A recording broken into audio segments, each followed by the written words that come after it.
মুসলিমদের আর কত রক্ত জ্বললে অন্যায় থামবে, বিশ্ববিবেক জাগবে, ন্যায় বিচারের আওয়াজ উঠবে।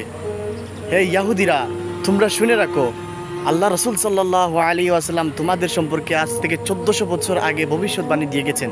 তোমরা যেভাবে আমাদের মুসলিম ভাইদেরকে হত্যাকাণ্ড চালিয়ে আমাদের অন্তরে রক্তক্ষরণ করতেছো, আমাদের কষ্ট দিতেছো, অচিরেই তোমরা ধ্বংস হবে, এমনভাবে ধ্বংস হবে। রাসূলুল্লাহ সাল্লাল্লাহু আলাইহি ওয়াসাল্লাম বলেছেন, ততক্ষণ পর্যন্ত কিয়ামত সংগঠিত হবে না যতক্ষণ পর্যন্ত মুসলিমরা ইয়াহুদিদের বিরুদ্ধে রুখে না দাঁড়াবে।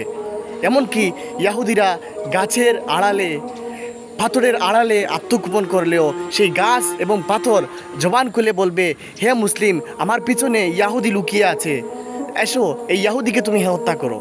তোমরা পালানোর জায়গা পাবি না, পালানোর জায়গা পাবি না ইনশাআল্লাহ। বদরের 313 জনকে তো আর হারাতে পারোনি। আজ এখন আমরা প্রায় 200 কোটি মুসলমান। যদি একবার হুঙ্কার দেয় তাহলে ভাবো তোমাদের কি অবস্থা হতে পারে।